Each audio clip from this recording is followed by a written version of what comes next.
یہ آواز سامنے والی جھاڑیوں سے آ رہی تھی. ایسا لگ رہا تھا کہ بس اب وہ جھاڑیوں سے نکل کر مجھ پر حملہ آور ہونے والا ہے. میرے بدن پر لرزہ طاری ہونے لگا، تاہم میں نے جلد ہی اپنے آپ پر قابو پا لیا اور سفری تھیلا زمین پر رکھ کر کانپتی ہوئی انگلیوں سے اس کے بند کھولنے لگا. میری متوحش نظریں بار بار سامنے والی جھاڑیوں کی طرف اٹھ جاتی تھیں. اگر اس لمحے کتا جھاڑیوں سے نکل کر مجھ پر ٹوٹ پڑتا تو میں اپنا بچاؤ نہیں کر سکتا تھا. میں نے خوف و ہراس کے عالم میں تھیلے کی ساری چیزیں الٹ پلٹ دی تاکہ جلدی سے جلد ریوالور کا پیکٹ نکال سکوں.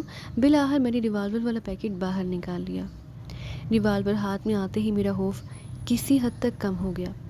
میں نے چند لمحوں تک کتے کے باہر نکلنے کا انتظار کیا. جھاڑیوں کی سرسراہٹ برابر جاری رہی.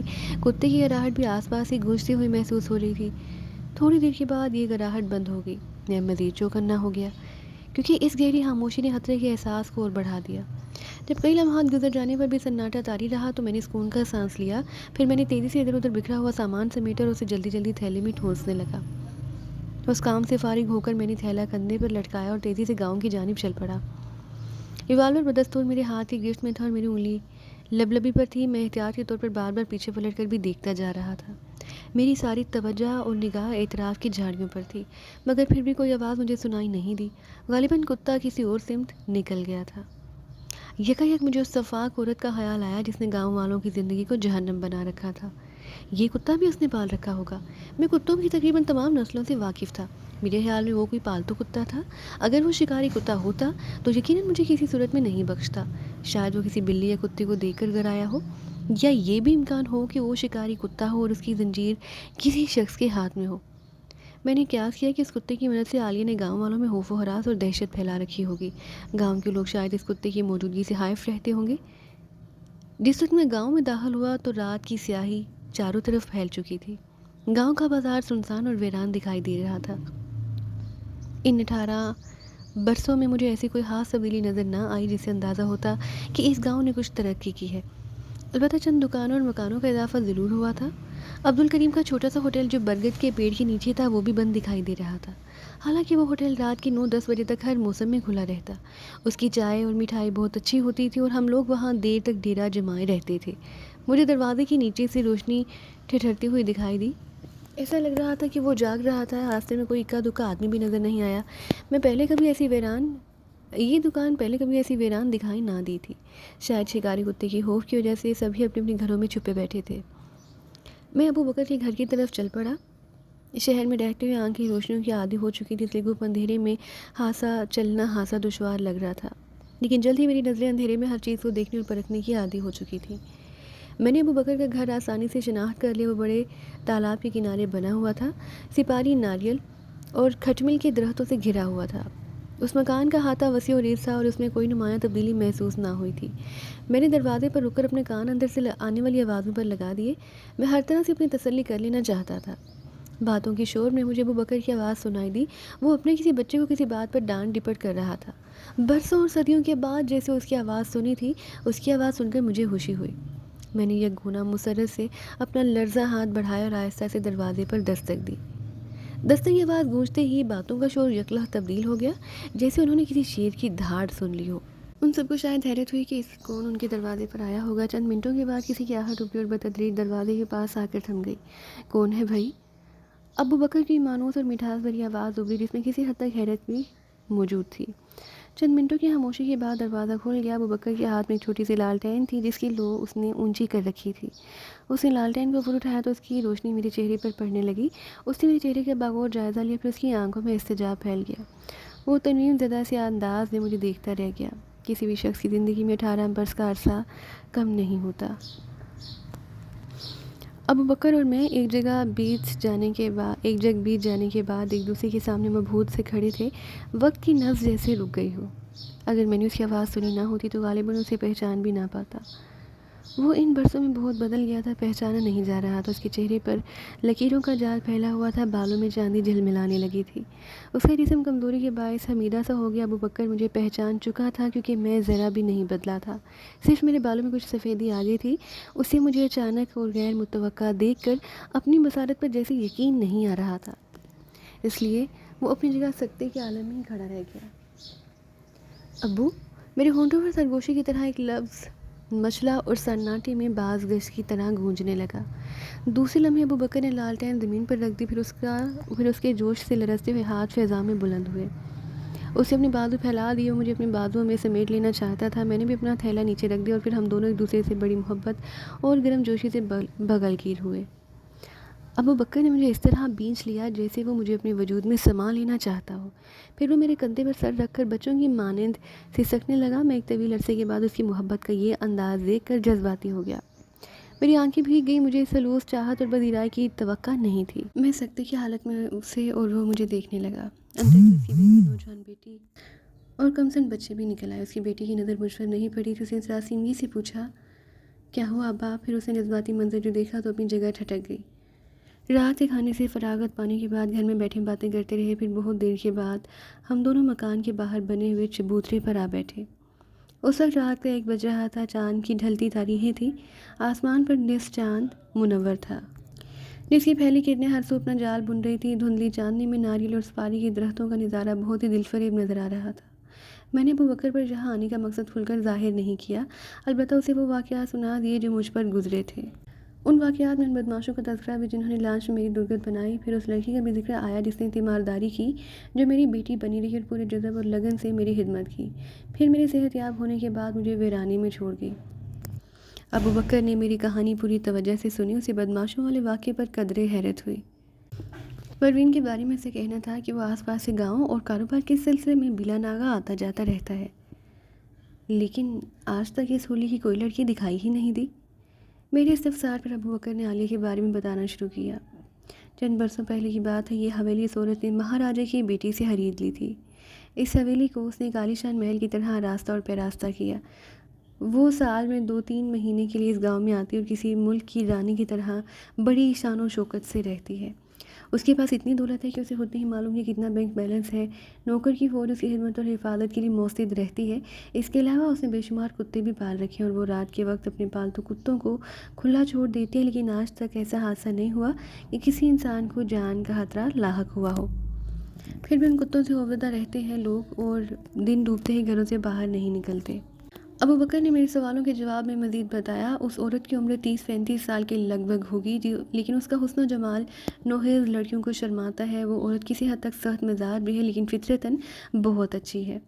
اس نے گاؤں والوں پر کبھی ظلم و ستم نہیں ڈھایا، البتہ ان چند لوگوں سے کسی نہ کسی طرح ان کی زمینیں خرید لیں جو اپنے وقت میں چودھری بنے ہوئے تھے۔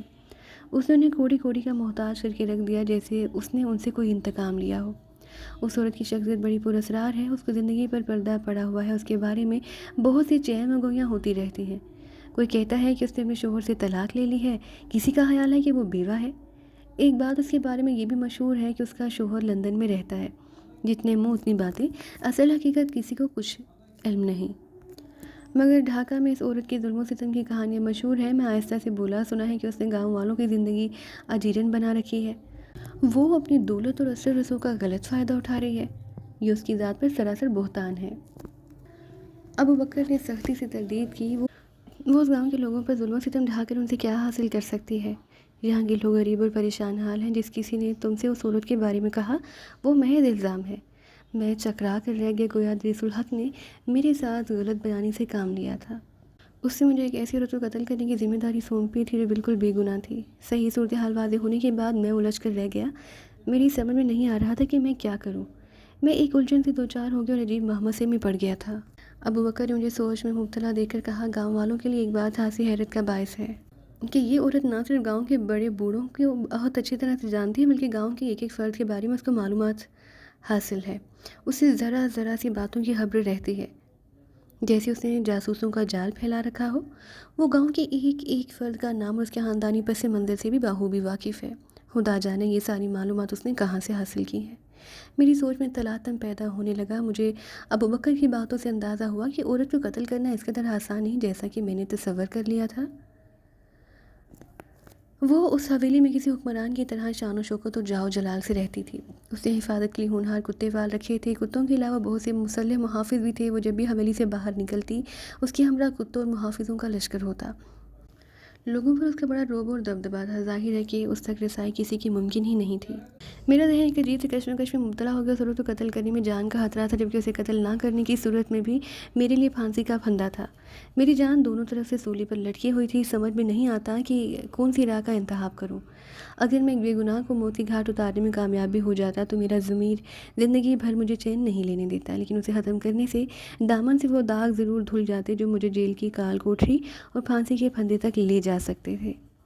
اس کے علاوہ ایک بھاری رقم بھی میرے ہاتھ آ جاتی جس کے ذریعے میں نئے سرے سے اپنی زندگی کا آغاز کر سکتا تھا. میرے لیے ادریس الحق کی شخصیت بھی کچھ کم پر اسرار نہ تھی. وہ عالیہ کا شوہر بھی ہو سکتا تھا. اس بات کا امکان اس لیے اور بڑھ جاتا تھا کہ عالیہ بے پناہ دولت کی مالک تھی. وہ عالیہ کو اپنے راستے کا کانٹا سمجھ کر نکال پھینکنا چاہتا تھا کہ اس کی دولت پر قابض ہو سکے. اس کے علاوہ بھی عالیہ کا اسے کوئی اور رشتہ بھی ہو سکتا جو فی الحال میری نظروں سے اوجھل تھا.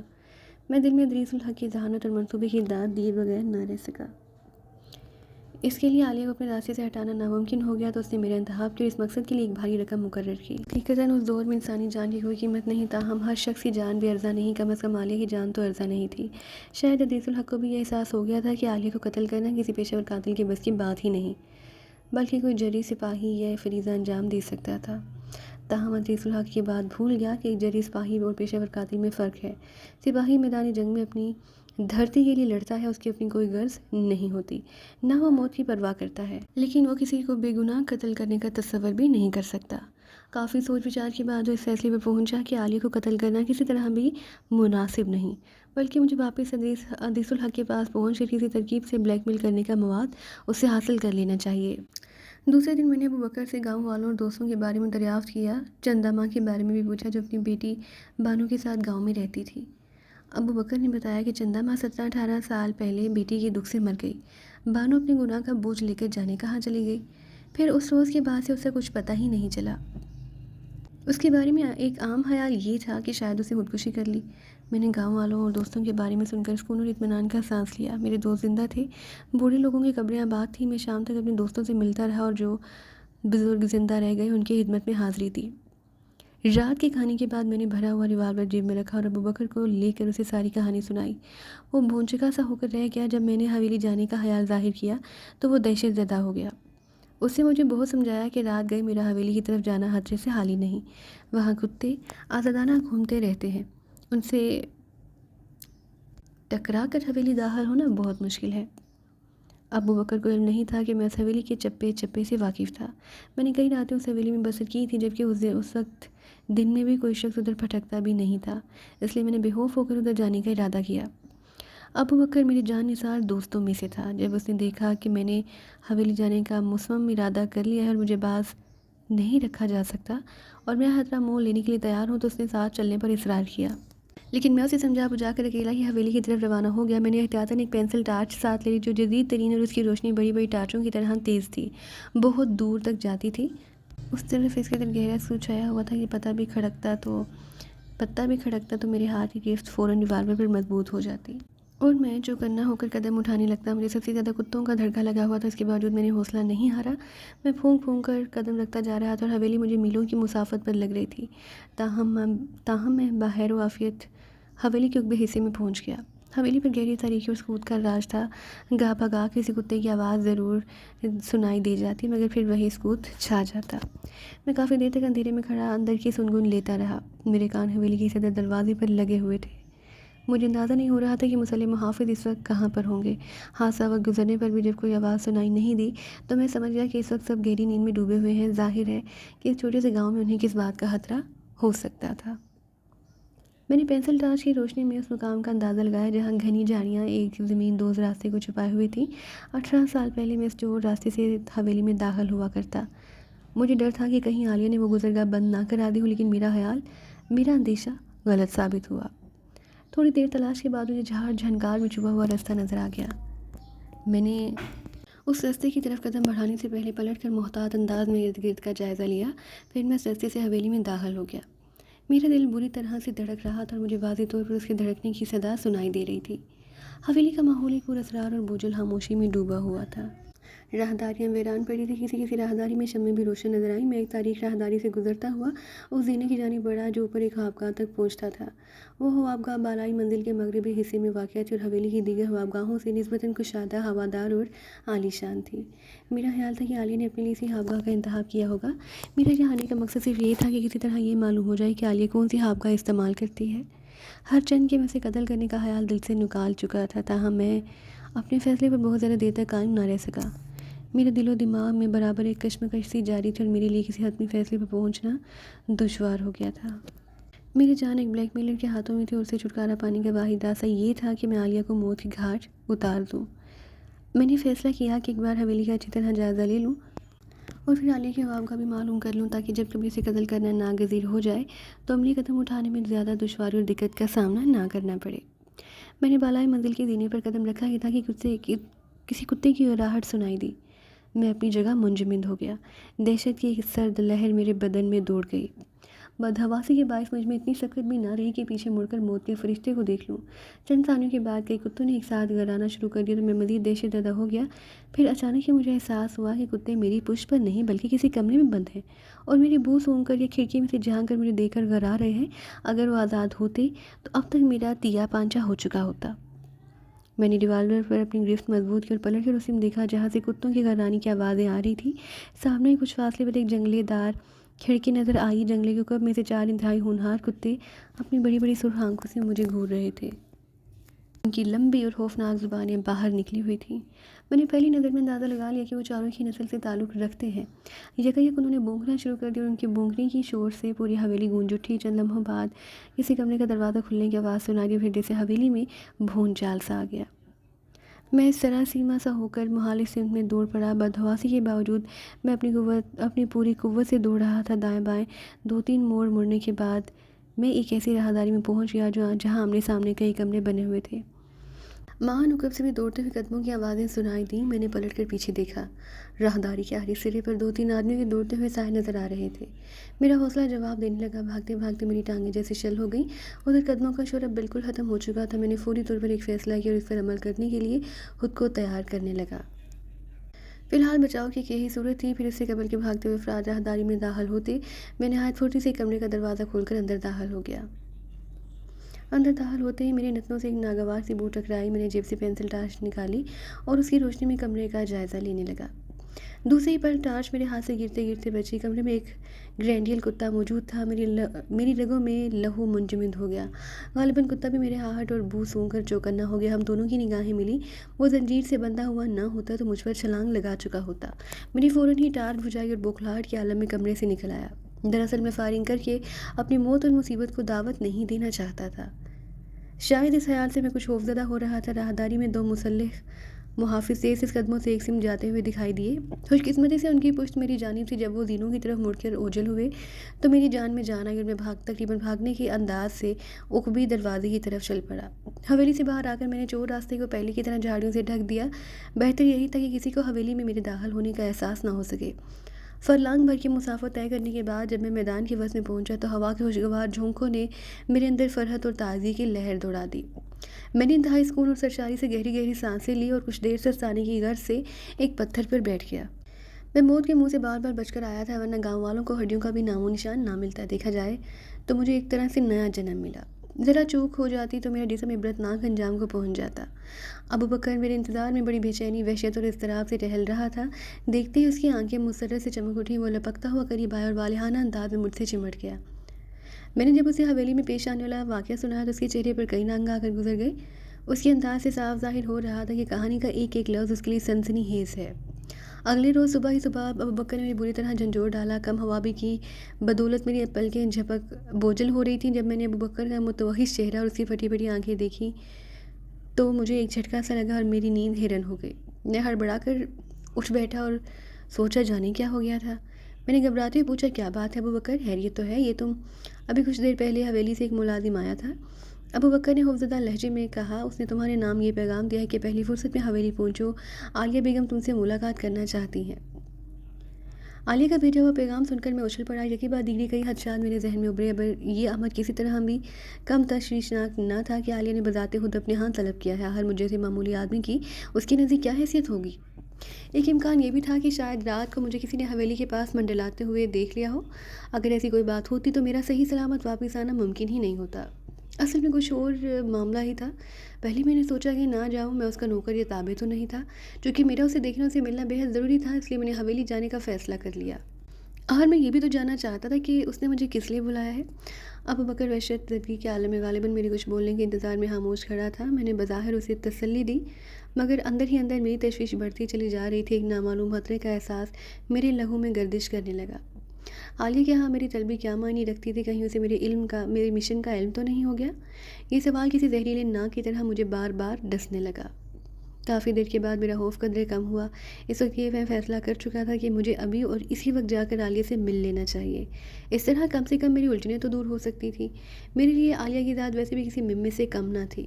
ویسے وہ مجھے قتل کرنے سے تو رہی، میں تو ایک انتہائی خفیہ مشن پر آیا تھا، اور ممکن تھا کہ اس ملاقات کے بعد مجھے آئندہ کے لیے لائحہ عمل مرتب کرنے میں بڑی مدد مل سکتی تھی۔ ملاقات سے پہلے طرح طرح کے خدشات کو جنم دینا فضول تھا۔ حویلی کی طرف جاتے ہوئے میرے سینے میں دل کے دھڑکنے کی رفتار لمحہ بہ لمحہ تیز ہوتی جا رہی تھی۔ آج سورج کی تیزی اور چمکیلی روشنی میں نے حویلی کی پرشکوہ عمارت دیکھی۔ آج اس کا حلیہ ہی بدلا ہوا تھا۔ رنگ و روغن نے اس کا حسن دوبالا کر دیا، اور دروازے پر دراز قد کے 2 مسلح نوجوان کھڑے پہرا دے رہے تھے۔ ان سے کچھ فاصلے پر 2-3 کتے زنجیروں میں سے بندھے ہوئے تھے، جن سے رات میرا واسطہ پڑ چکا تھا۔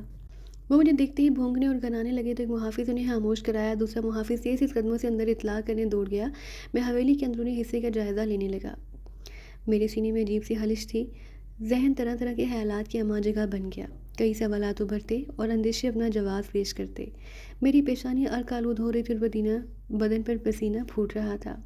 میدان جنگ میں بھی کبھی میری ایسی کیفیت نہ ہوئی۔ محافظ چند لمحوں میں اسی طرح دوڑا دوڑا واپس آیا تو اس کے پیچھے ایک اور دراز قد نوجوان بھی تھا۔ وہ مجھے اپنے ہمراہ لے کر اندرونی حصے کی طرف بڑھا۔ اس نے مجھ سے کوئی بات نہیں کی، وہ کسی گونگے کی طرح خاموش تھا۔ میں اس کے ساتھ فوجی انداز سے چل رہا تھا۔ میرے اندر کا شعور خاموش فضا میں ارتعاش پیدا کرنے لگا۔ حویلی اب کسی محل کی طرح آراستہ ہو چکی تھی۔ لمبی سی راہداری طے کرنے کے بعد ایک زینہ آیا جو زیریں حصے کی طرف جاتا تھا۔ چند لمحے بعد میں اور وہ نوجوان ایک کمرے کے سامنے پہنچ کر رکے۔ اس نوجوان نے بڑے مؤدبانہ انداز سے دروازے پر مخصوص طریقے سے دستک دی۔ اندر سے کوئی جواب نہیں آیا۔ اس نے دوسرے لمحے دروازے کے ہینڈل کا لٹو پکڑ کر گھمایا۔ دروازہ اتنا کھل گیا کہ ایک آدمی اندر جا سکے۔ پھر وہ ایک قدم پیچھے ہٹا اور اس نے اپنے سر کو خفیف سا ہم دے کر مجھے اندر جانے کا اشارہ کیا۔ میں جیسے ہی اندر داخل ہوا، اس نے آہستگی سے دروازہ بند کر دیا۔ میں اس کمرے کی زیباش پھٹی پڑی نظروں سے دیکھنے لگا۔ میری نگاہیں بھٹک کر ایک مرصع صوفے کے پاس کھڑے ہوئے تراشیدہ مجسمے کے سراپے پر جیسے جم کر رہ گئیں۔ اس کے بدن پر جیسے چراغ جل رہے تھے۔ ایک حسین پیکر کسی قدر شاہانہ تمکنت سے میری نظروں کے سامنے موجود تھا۔ یہ عالیہ تھی۔ میں اس کے دلکش حسن اور شخصیت سے مرعوب ہو کر گنگ سا ہو گیا۔ میں نے سوچا بھی نہیں تھا کہ وہ اس قدر حسین ہوگی۔ اس میں کشش اس قدر تھی کہ میرے دل پر قیامت ٹوٹ پڑی، لیکن وہ کسی قدر خطرناک اور سرد مہر دکھائی دے رہی تھی۔ جیسے اسے اپنے حسن و جمال پر بڑا ناز ہے، دولت اور عمارت کا گھمنڈ ہے۔ اس کی نگاہوں میں سازش سی جھلک رہی تھی۔ ہم دونوں کی نگاہیں آپس میں پیوسی ہو گئی۔ میری سمجھ میں نہیں آیا کہ اسے دیکھ کر مجھ پر خود فراموشی کی کیفیت کئی ثانیوں تک طاری رہی۔ اس کی شہابی پیشانی پر شکنیں پڑی تھیں، پھر اس کی حسین اور بڑی آنکھوں میں سوچ کی پرچھائیاں تیرنے لگیں۔ وہ ایک لمحے کے لیے کہیں گھوسی گئی گمسم سی ہو گئی۔ میں اس عمر میں بھی ایسی سحر انگیز شخصیت کا مالک تھا کہ عورتیں مجھے ٹک ٹک دیکھنے لگتیں۔ شاید اسے میری مردانہ وجاہت نے متاثر کر دیا۔ میں بھی اس کی طلسم میں جیسے کھو کر رہ گیا۔ واپسی کا خیال ہی نہیں رہا۔ پھر اس کی آواز نے مجھے چونکا دیا۔ اس نے مترنم لہجے میں مجھے مخاطب کیا۔ خوش آمدید کیپٹن صبور احمد۔ میں نے اس کے لہجے میں زہر بھرا ہوا محسوس کیا۔ کیا آپ نے مجھے طلب کیا تھا؟ میں نے خوش دلی سے پوچھا۔ جی ہاں۔ اس نے اپنا خوشنما سر ہلایا۔ میں نے سوچا کہ جب آپ 18 برس کے بعد گاؤں آئے ہیں تو کیوں نہ آپ سے ملاقات کر لی جائے۔ بہت بہت شکریہ۔ میں نے زیر لب مسکراتے ہوئے اس کی طرف سوالیہ نظروں سے دیکھا۔ کیا آپ اس خاکسار سے واقف ہیں؟ کیوں نہیں؟ اس کی سرخ گداز لبوں پر معنی خیز مسکراہٹ ریگنے لگی۔ میں نے متعجب ہو کر کہا، میں 17-18 برسوں کے بعد پرسوں رات یہاں آیا ہوں۔ میں نے آپ کو پہلے کبھی نہیں دیکھا، نہ ہی آپ کا تعلق اس گاؤں سے ماضی میں رہا۔ پھر آپ میرے بارے میں کیسے اور کس طرح جانتے ہیں؟ اس موضوع پر آپ سے کسی اور وقت بات ہوگی۔ وہ تجاہل عارفانہ سے بولی۔ ویسے 18 برسوں کے بعد آپ کو اپنے گاؤں کی یاد کیسے آ گئی؟ گاؤں کی مٹی کی خوشبو مجھے یہاں کھینچ لائی۔ میں نے جواب دیا، کوئی اپنی جگہ کو کیسے بھول سکتا ہے جہاں وہ پیدا ہوا ہو؟ آپ جھوٹ بول رہے ہیں کیپٹن صبور احمد، اس نے تیزی سے کہا، اور جھوٹ بولنا فوجی کا شیوا نہیں ہے۔ آپ کس طرح سے کہہ سکتے ہیں کہ میں جھوٹ بول رہا ہوں؟ مجھے بھلا اس کی کیا ضرورت ہے؟ میں نے جان بن کر کہا، کیا سچ ہے کیا جھوٹ ہے یہ میں بہت اچھی طرح سے جانتی ہوں۔ کیا یہ سچ نہیں کہ تم مجھے قتل کرنے کے ارادے سے آئے ہو؟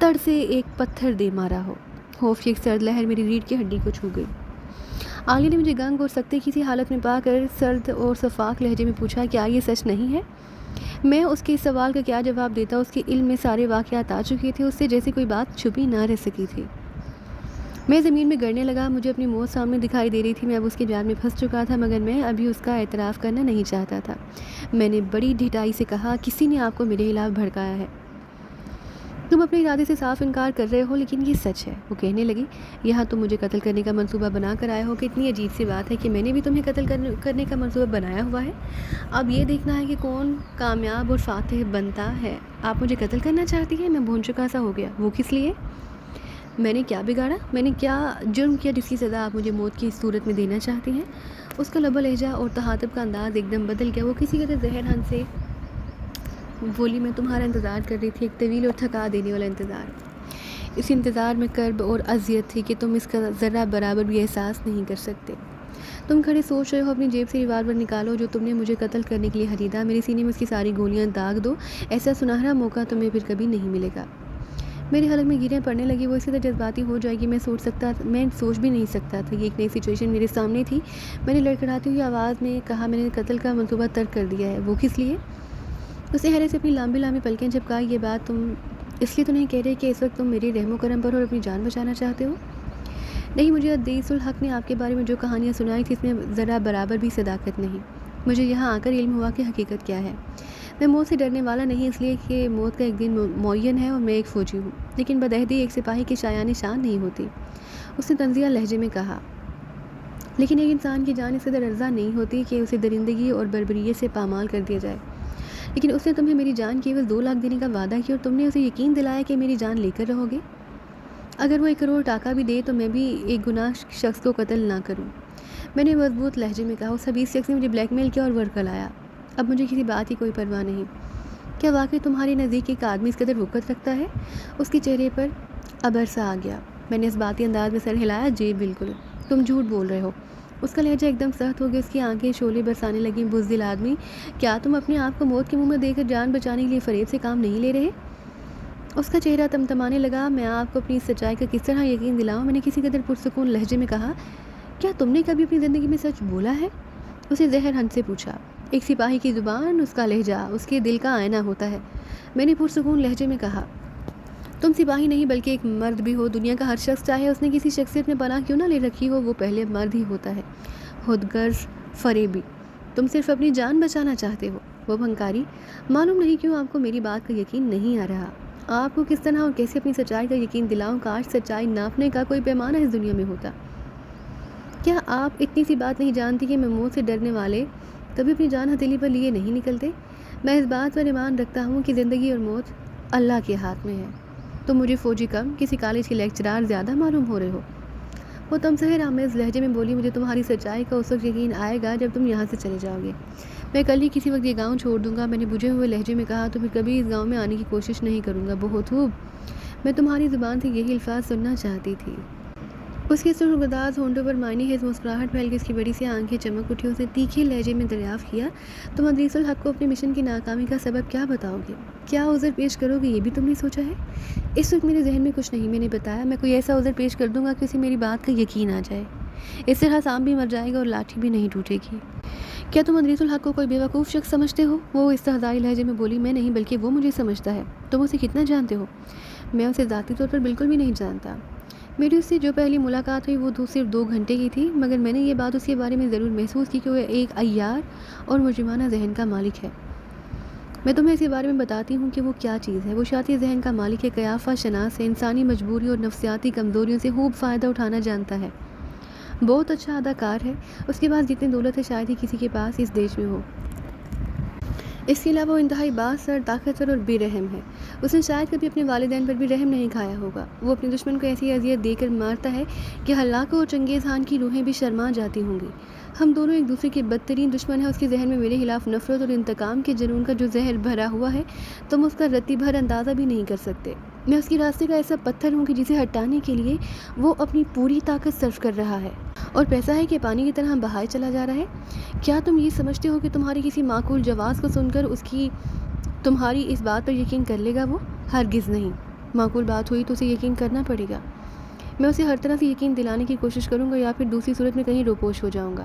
اسے کوئی بات سمجھانا اتنا آسان نہیں جتنا تم سمجھ رہے ہو۔ تم کہیں بھی چلے جاؤ، اس کے آدمی شکاری کتوں کی طرح تمہاری بو سونگھ کر تمہیں ڈھونڈ نکالیں گے۔ آج تک کوئی بھی ان کے ہاتھ سے بچ کر کہیں نہیں جا سکا۔ اگر ایسی بات ہے تو میں اسے کتوں کا ڈٹ کر مقابلہ کروں گا۔ میں نے اعتماد سے کہا، اگر تم یہ سمجھتے ہو کہ اپنی چالاکی، ذہانت اور جرأت سے ان کے عزائم ہاتھ میں ملا دو گے تو یہ تمہاری بھول ہے۔ میں ایک سپاہی ہوں، میدان جنگ میں دشمن سے لڑ چکا ہوں۔ میں آخری سانس تک عدیث الحق اور اس کے پالتو کتوں سے لڑوں گا۔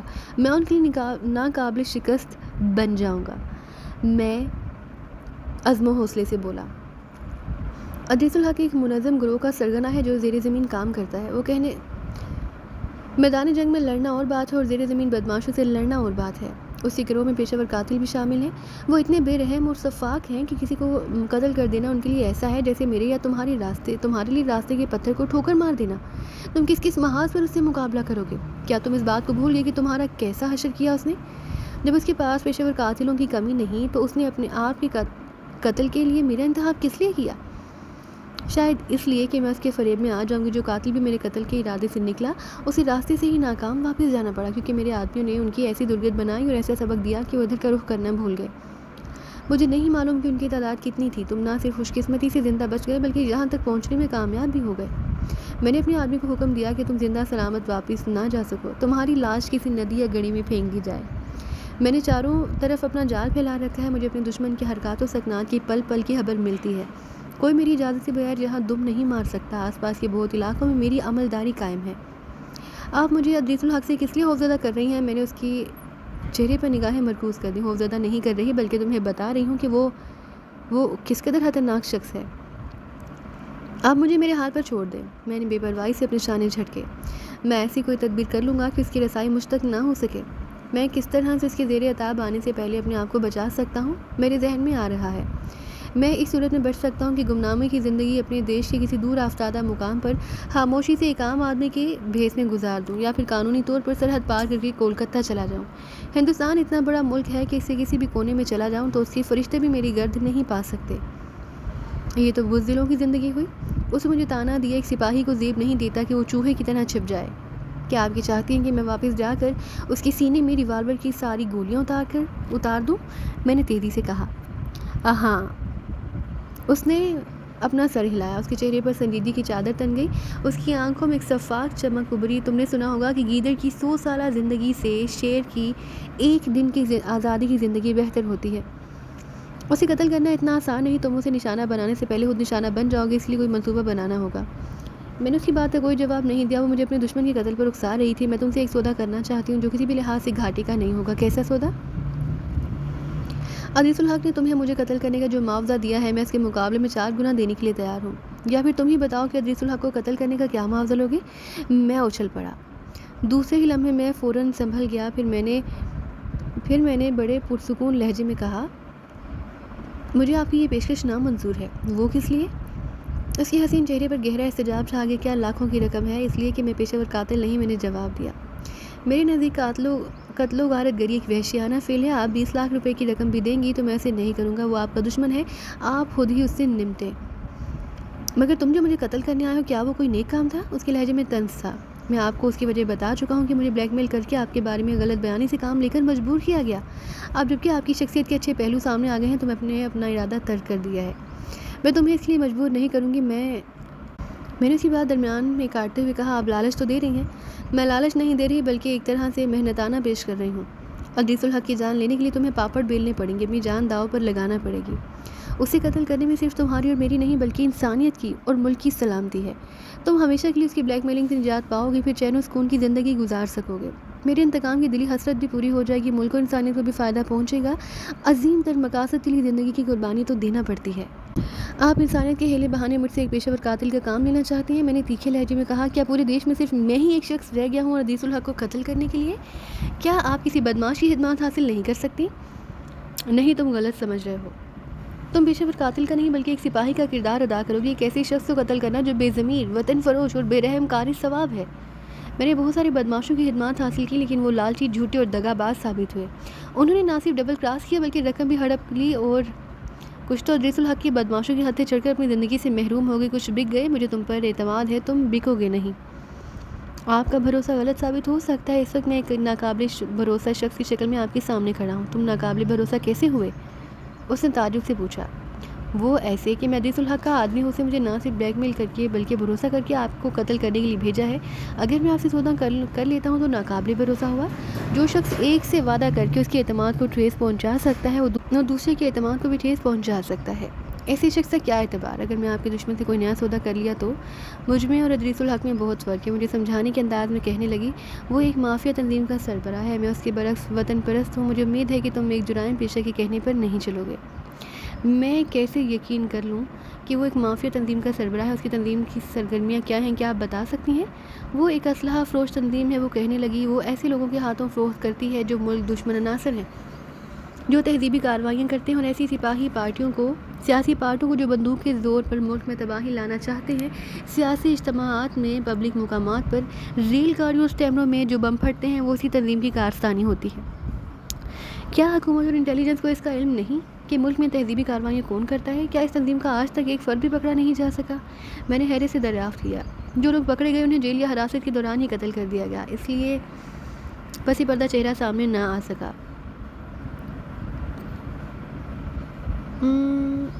تو آپ نے قانون کی مدد نہیں کی، اسے بے نقاب نہیں کیا؟ نہیں، اس لیے کہ میرے پاس اس کے خلاف کوئی ٹھوس ثبوت نہیں۔ وہ چونکہ حکومت کی نظر میں ملک کی عظیم شخصیت ہے، اس لیے میں آج تک اس سے کچھ بگاڑ ہی نہیں سکی۔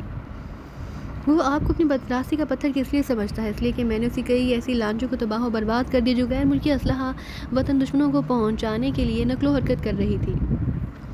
یہ سلسلہ آج بھی جاری ہے۔ بعض اوقات مجھے ناکامیوں کا منہ بھی دیکھنا پڑا، لیکن میں نے حوصلہ نہیں ہارا۔ جب کبھی میرے علم میں یہ بات آ جاتی ہے کہ فلاں لانچ اسلحہ لے کر جا رہی ہے، تو پھر اسے راستے میں تباہ کر دیا جاتا ہے۔ آپ کو قانون کے ہاتھ میں لینے کی ضرورت کیا ہے؟ آپ نے حکومت کو مطلع کر دیا ہوتا۔ جب کبھی بھی میں نے اس کی ایسی لانچوں کی نقل و حرکت کی اطلاع پولیس کو دی تو اسے جھوٹ سمجھا گیا، اس کے خلاف کوئی ایکشن نہیں لیا گیا۔ جب میں نے اعلیٰ حکام سے رابطہ قائم کیا تو کالی بھیڑوں نے اسے پیشگی اطلاع دے دی۔ اس نے اپنی لانچوں کو چھپا دیا یا پھر ان کا رخ تبدیل کر دیا۔ پھر میں نے تنگ آ کر اس کے خلاف محاذ بنا لی اور اپنی تیے اس کے خلاف سرگرم عمل ہو گئی۔ وہ اس قدر طاقتور اور با اثر ہوتے ہوئے بھی آپ کا کچھ بگاڑ نہیں سکا، اس لیے کہ میں ریٹائرڈ جنرل کی بیٹی اور اس کی بیوی ہوں۔ اسے دھیمے لہجے میں جواب دیا۔ بیوی؟ میں بون چکا رہ گیا۔ ہاں۔ اس نے اپنا خوشنما سر ہلایا، پھر وہ ٹوٹے ہوئے لہجے میں کہنے لگی، جس وقت ادریس الحق سے میری شادی ہوئی وہ معمولی سا بزنس مین تھا۔ میرے نانا نے اسے میرے لیے پسند کیا۔ میرے نانا نے اس کا انتخاب اس لیے کیا کہ وہ بلا کا ذہین اور ایک بڑے زمیندار کا بیٹا تھا۔ اس کے باپ نے اپنی دولت عیاشیوں کی نظر کر دی۔ میرے کاروباری نانا نے اسے ترازو میں تولا۔ اس میں خوبیاں جو تھیں وہ ثانوی حیثیت رکھتی تھیں۔ ان کے نزدیک اسی کاروباری صلاحیتیں پیش نظر تھیں۔ وہ خود بھی بہت بڑے کاروباری اور امیر ترین آدمی تھے، لہٰذا چٹ منگنی اور پٹ بیاہ ہونے میں دیر نہیں لگی۔ میرے نانا نے اسے کاروبار کے لیے بڑی رقم دی تو 2 سال کے عرصے میں اس نے ایک بڑا بزنس مین بن کر دکھایا۔ نانا نے اپنی ساری دولت اور جائیداد میرے نام کر دی۔ وہ ہماری شادی کے 6 برس تک زندہ رہے۔ اس نے ان کے انتقال کے بعد لانچیں، اسٹیمر اور کوچوں کی خریداری شروع کر دی۔ دیکھتے ہی دیکھتے اس نے پورے ملک میں ٹرانسپورٹ کے کاروبار کا جال بچھا دیا۔ اس نے پدما ریور کارپوریشن قائم کر لی تھی۔ والدین نانا کی موت کے بعد مستقل طور پر امریکہ میں آباد ہو گئے۔ والدین کی علالت کی خبر سن کر میں امریکہ گئی تو مجھے 4 سال تک وہاں رکنا پڑا۔ اس نے میری کمی محسوس کی اور نہ ہی اس نے وطن آنے پر اصرار کیا۔ چونکہ اس کے پاس بے پناہ دولت تھی، اس لیے میری کمی دوسری عورتیں پوری کرتی رہیں۔ والدین کے انتقال کے بعد جب میں اپنے وطن واپس آئی تو پتہ چلا کہ وہ اس ملک کی بہت بڑی شخصیت بن چکا ہے۔ اس کے پاس جو دولت تھی اس کا راز یہ کھلا کہ وہ مافیا تنظیم کا سربراہ ہے۔ بین الاقوامی مافیا سے اس کا تعلق ہے۔ میں نے اسے بہت سمجھایا وہ وطن فروشی نہ کرے، آخر وہ اتنی دولت کا کیا کرے گا؟ اس نے میری ایک نہ مانی۔ پھر ہم دونوں کے درمیان فاصلے اور نفرت کی خلیج بڑھتی گئی۔ ایک روز ہمارے درمیان زبردست تلخ کلامی ہوئی، پھر میں اس سے الگ ہو گئی۔ پھر میں نے حکومت کے اعلیٰ حکام سے رابطہ قائم کیا، اس کے خلاف شکایت کی۔ انہیں بتایا کہ یہ شخص ملک کی بنیادیں کھوکھلی کر رہا ہے۔ وہ میری یہ بات تسلیم کرنے کے لیے تیار نہ ہوئے۔ انہوں نے ثبوت مانگا، میرے پاس اس کے خلاف کوئی ثبوت نہ تھا۔ پھر میں نے اپنے نانا کے دوستوں کی مدد سے ایک تنظیم بنائی، اپنے جوانوں کو بھرتی کیا، انہیں تربیت دلائی، پیشہ ور بدماشوں کی خدمات بھی حاصل کی۔ میں نے اس گاؤں میں آ کر یہ حویلی خریدی اور جہاں رہائش اختیار کر لی، چونکہ یہ بہت محفوظ ترین علاقہ ہے۔ وہ خاموش ہوئی تو میں نے چند لمحوں کے بعد کہا، میں بغیر کسی معاوضے کے آپ کا ساتھ دینے کے لیے تیار ہوں۔ آپ مجھے بھی کہیں بھی، کبھی بھی اور کسی بھی وقت پیچھے اپنے پائیں گی۔ مجھے اپنے وطن کی سلامتی اپنی جان سے بھی زیادہ عزیز ہے۔ عزیز الحق کا خاتمہ ہو جائے گا تو اس کی تنظیم بھی ختم ہو جائے گی، میں بیوہ ہو جاؤں گی، مجھے صدا کے لیے آزادی مل جائے گی۔ کیا عزیز الحق نے آپ کو طلاق نہیں دی؟ میں نے حیرت سے پوچھا نہیں، اس نے جواب دیا، نہ میں نے اسے طلاق کے لیے کہا۔ اس کی طلاق دینے سے اور میرے لینے سے ایک سکینڈل کھڑا ہو جائے گا۔ میں ایک ایسے جنرل کی بیٹی ہوں جس کی ملک اور عوام میں بڑی عزت ہے، اس کا نام بڑے احترام سے لیا جاتا ہے۔ عزیز الحق ایک ایسی شخصیت کا مالک ہے جو سرکاری اور عوامی سطح پر عزت و احترام کی نگاہ سے دیکھا جاتا ہے۔ وہ دوسری طرف میرے خون کا اس لیے بھی پیاسا ہے کہ میری کروڑوں کی دولت اور جائیداد پر قابض ہو سکے۔ میری موت کے بعد اسے یہ سب کچھ مل جائے گا۔ صورتحال مجھ پر روز روشن کی طرح عیاں ہونے لگی۔ دراصل یہ جنگ دولت کی حصول کی تھی۔ میاں بیوی ایک دوسرے کے حریف تھے، دونوں کی شاطر ذہن ایک سے تھے اور ان میں سے کوئی بھی کسی کو کمتر نہیں سمجھتا تھا۔ دونوں جانتے تھے کہ جنگ کا نصابی اخلاق سے کوئی تعلق نہیں ہوتا، فتح اور شکست تقدیر کا نہیں بلکہ تدبیر کا کھیل ہے۔ ان دونوں کو ایک دوسرے کی وسائل اور قوت کا اندازہ تھا، لیکن اب حالات ان دونوں کو اس مقام پر لے آئے کہ جہاں وہ ایک دوسرے کے جانی دشمن سے زیادہ کچھ نہ تھے۔ ان کی دشمنی کے اسباب صرف ذاتی رہ گئے، ان میں سے کوئی ایک زندہ رہ سکتا تھا، وہ ظالم ہو یا مظلوم۔ میرے لیے یہ اندازہ کرنا زیادہ دشوار نہ تھا کہ اب ان دونوں کے لیے زندگی کا مقصد مار دینے یا مر جانے کے سوا کچھ نہیں ہوگا، کیونکہ وہ ایک دوسرے کے ہاتھوں مارے جانے کے اندیشوں میں مبتلا رہ کے جینا دونوں کی تربیت اور تربیت کے تقاضوں کے برعکس تھا۔ یہ میں نہیں جانتا کہ اس نے عزیز الحق کی بے ضمیری اور وطن فروشی کی جو کہانی سنائی ہے اس میں کتنی صداقت ہے۔ یہ من گھڑت کہانی بھی ہو سکتی تھی، لیکن مجھے اس کہانی میں مبالغہ کا شائبہ تک محسوس نہ ہوا۔ لیکن ابھی حتمی طور پر کہا کچھ نہیں جا سکتا تھا، میں بغیر کسی تحقیق کے کسی کی جان نہیں لے سکتا تھا۔ اس وقت دفاتر میرے ذہن میں ایک خیال بجلی کی طرح آیا۔ میں نے اس سے پوچھا کہ آپ کے آدمی نے ان ٹھکانوں کا پتہ لگانے کی کوشش نہیں کی جہاں اسلحہ اور گولہ بارود رکھا جاتا ہے؟ ان ٹھکانوں کا پتہ چل جائے تو پھر بات ہی کیا ہے، وہ بولی۔ میرے آدمی اور پرائیویٹ طلاق رسانوں نے سر توڑ کوشش کر لی، لیکن اس کا پتہ نہ چل سکا۔ اگر ان ٹھکانوں کا پتہ چل جائے تو میرے دشمن کی کمر ٹوٹ جائے گی۔ آپ کے نزدیک عزیز الحق کی موت زیادہ اہم ہے یا ان ٹھکانوں کی نشاندہی؟ عزیز الحق کی موت، وہ سرد اور شفاف لہجے میں بولی۔ وہ کس لیے؟ میرے منہ سے غیر ارادی طور پر نکل گیا، اس کی موت سے سارا کھیل ختم ہو جائے گا، اس لیے میں اس کی موت پر بہت زیادہ زور دے رہی ہوں۔ وہ تیزی سے بولی، اب تمہارا یہ کام ہے کہ اس کی موت کا منصوبہ بناؤ، اسے کس طرح سے اور کیسے ختم کیا جا سکتا ہے، اس کی تدبیر تمہیں کرنا ہے۔ تم اس مشن میں اکیلے نہیں ہوگے، میں بھی تمہارے ساتھ ہوں گی، ہر قدم پر تمہارا ساتھ دوں گی، مگر میں کھل کر سامنے نہیں آؤں گی۔ میں کوشش کروں گی کہ تمہاری مدد کے لیے سائے کی طرح ساتھ لگی رہوں، لیکن تم میرے بھروسے میں نہیں رہنا، کیونکہ میرے دشمن سینکڑوں بدماش ہیں جو عزیز الحق کے ساتھ ہیں، مجھے اس لیے پھونک پھونک کر قدم رکھنا ہوگا۔ اس نے اپنی بات ختم کر کے مجھے رکنے کا اشارہ کیا، پھر وہ ملحقہ کمرے میں بڑی شان اور تمکنت سے چلی گئی جو اس کے خوابگاہ معلوم ہوتا تھا۔ تھوڑی دیر کے بعد وہ اسی انداز سے واپس آئی تو اس کے ہاتھ میں ایک پھولا ہوا لفافہ تھا۔ اس نے لفافہ میری طرف بڑھاتے ہوئے کہا، اس میں 1,00,000 کی رقم ہے، اسے لے لو۔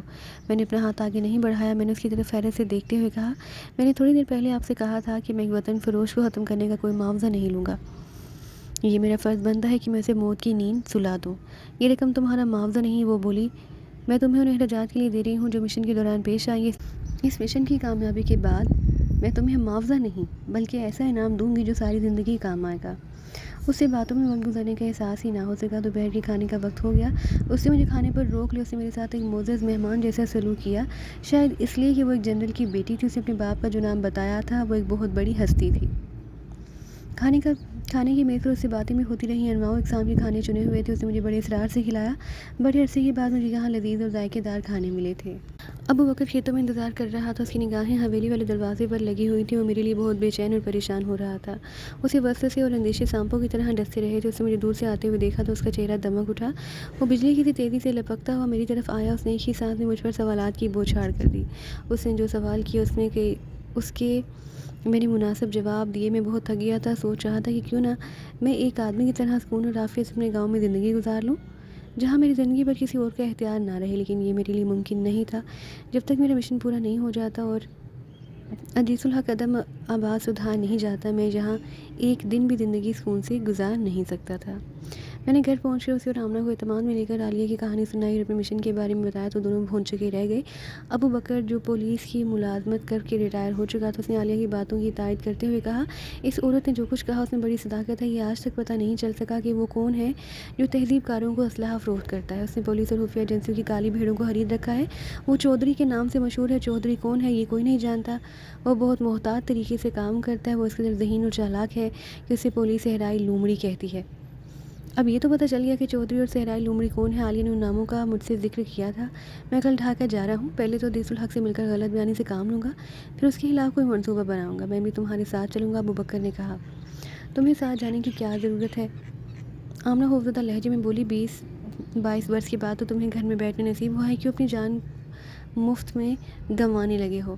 یہ میرا تمہارا یا ثبوت کا ذاتی معاملہ نہیں، ابوبکر نے کہا۔ یہ ملک کی سلامتی کا مسئلہ ہے۔ یہ ملک نہ رہا تو کچھ بھی نہ رہے گا۔ میری زندگی، میرا جینا، میرا مرنا وطن کے لیے ہے۔ آمنہ بھابھی ٹھیک کہتی ہے، میں نے اس کا شانہ تھپتھپاتے ہوئے کہا۔ جذباتی مت بنو، میں دشمن سے تنہا نمٹ لوں گا، مجھے اللہ پر اپنے بازوں پر پورا بھروسہ ہے۔ اگر تمہاری ضرورت محسوس ہوئی تو میں تمہیں بلا لوں گا۔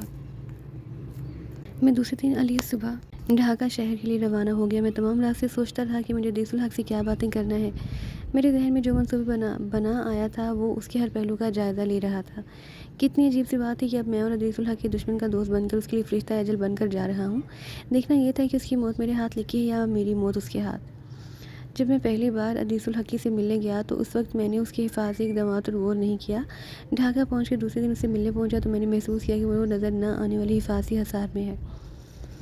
جب میں اس کے سامنے پہنچا تو مجھے دیکھتے ہی کہا، تم ناکامی کی سیاہی اپنے منہ پر مل کر آئے ہو۔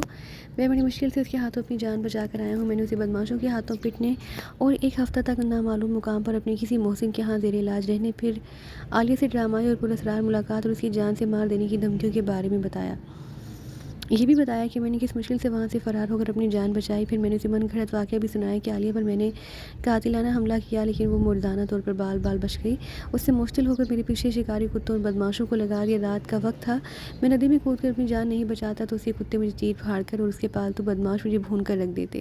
پھر وہ حملے کے دوسرے دن پراسرار طور پر گاؤں سے غائب ہو گئی۔ میں نے اس کے ایک ملازم سے بات کی تو اس نے بتایا کہ عالیہ کھلنا کی طرف گئی ہے، کیونکہ رات 12 بجے اسے کھلنا شہر سے ٹیلی فون آیا تھا کہ چاند پورٹ سے بہت سارا اسلحہ لانچوں میں اسمگل ہو کر آ رہا ہے۔ وہ اسلحہ اور لانچوں کو تباہ کرنے کے لیے فوراً روانہ ہو گئی۔ تم اسی تعاقب میں کھلنا کیوں نہیں گئے؟ عدیث الحق کا چہرہ لال ہو گیا۔ تم میرے پاس چقندر جیسا منہ لے کر کس لیے آئے ہو؟ میں آپ کو رپورٹ دینے کے لیے آیا تھا، میں نے جواب دیا۔